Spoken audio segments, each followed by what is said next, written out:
Hello student, आज हम पढ़ने जा रहे हैं पॉलिनोमियल के टाइप्स और zeros of polynomial and number of zeros. तो स्टार्ट करते हैं। पॉलिनोमियल के type according to degree and according to term, दोनों ही तरह से हमारे पास तीन तरह के पॉलिनोमियल्स होते हैं। पहले हम देखते हैं अकॉर्डिंग टू टर्म्स, यानी नंबर किसकी जितनी नंबर ऑफ टर्म्स होंगी उसके अकॉर्डिंग इसके अलग अलग नेम होंगे। देखो, सबसे पहले आता है मोनोनियल। मोनो का मतलब होता है सिंगल, यानी जिसकी एक सिंगल टर्म है वो होता है मोनोनियल। ओके, फॉर एग्जांपल जैसे कि only three is a monomial polynomial. ठीक है, वैसे ये एक कांस्टेंट भी है, कांस्टेंट पॉलिनोमियल भी कहलाएगी क्योंकि इसमें कोई वेरिएबल नहीं है। अब एक और चीज़ हमें ध्यान रखने वाली है कि जिसमें कोई वेरिएबल नहीं है तो इसका मतलब हम ये नहीं, इसका मतलब ये है कि यहाँ पे जो वेरिएबल है उसकी जो पावर है वो जीरो है।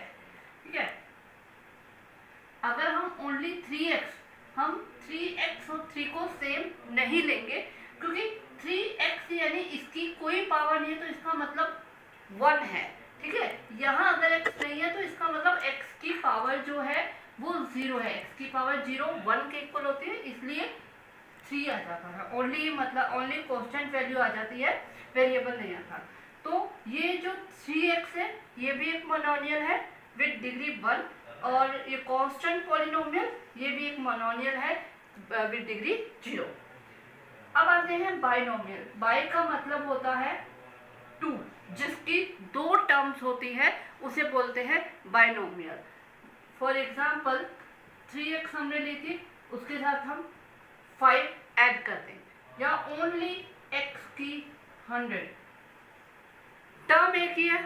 ठीक है, इसमें कोई और टर्म नहीं है, डिग्री जो भी हो x y z, लेकिन जो टर्म है वो सिंगल सॉरी जिसमें टर्म्स 2 हो वो बाइनोमियल होती है, जो सिंगल टर्म हो वो मोनोनियल होती है।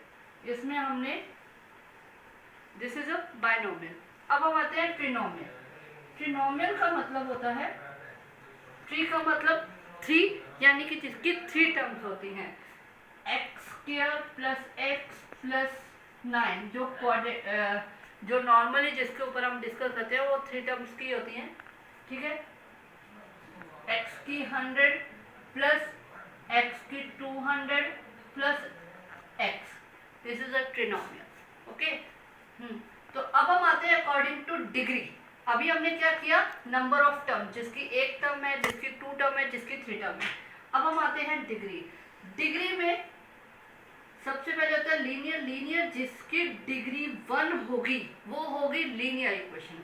जैसा कि मैंने अभी यहाँ पे आपको समझाया था कि x की अगर ओनली 3x है तो इसका मतलब इसकी पावर क्या है, 1। तो ये क्या है, एक लीनियर इक्वेशन है।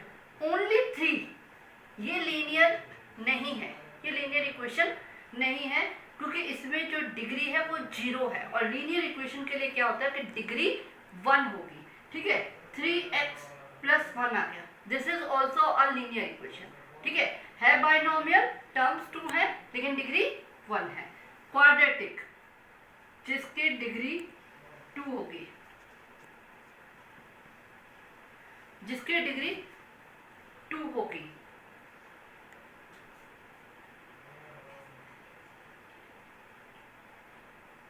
ठीक है, तो वो क्वाड्रेटिक होगी। क्वाड्रेटिक वो इक्वेशन है जिसके बारे में सबसे ज़्यादा हम स्टडी करते हैं, सबसे ज़्यादा जिसके ऊपर पॉलिनोमियल हम सॉल्व करते हैं वो क्वाड्रेटिक इक्वेशंस होते हैं। फॉर एग्जांपल ज़्यादातर आपको जैसे 2x² प्लस 5x प्लस 7 इस टाइप की इक्वेशंस मिलेंगे जिनके ऊपर आपको सॉल्व करना होता है। तो ये क्वाड्रेटिक इक्वेशन होते हैं, एक्सेप्ट दिस, जिसकी भी पावर 2 है वो जिसकी भी डिग्री 2 है, पावर 2 तो उसके ज़्यादा भी डिग्री हो सकती है। ठीक है, जिसकी भी डिग्री 2 है, यानी जिसकी हाईएस्ट पावर जो वेरिएबल की है वो 2 है, वो क्वाड्रेटिक इक्वेशन है।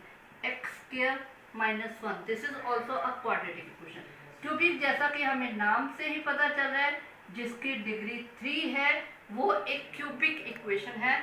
x³ minus 1 x³ plus 3x square plus 5x. This is a cubic polynomial.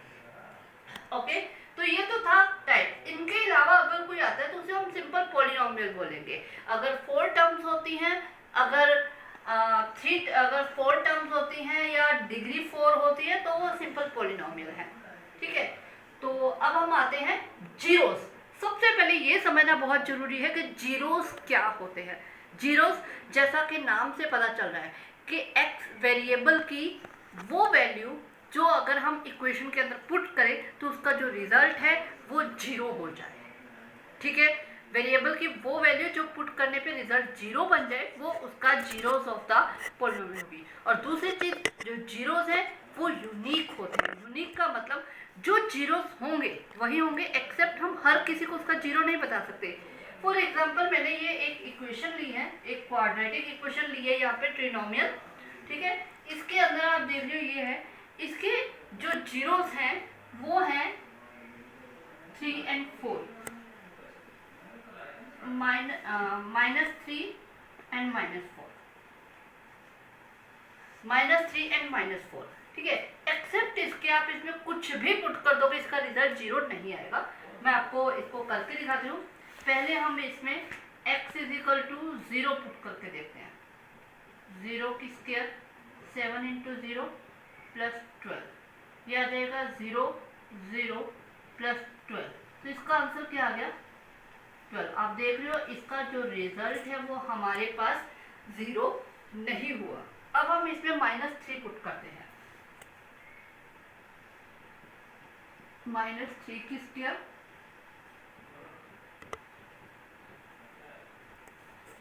+ 12, -3 की स्क्वायर प्लस का 9 आ गया, ये आ गया है माइनस का 21, ये आ गया है प्लस का 12। तो 12 और 9 को ऐड किया तो वो हो गया 21 - 21 = 0।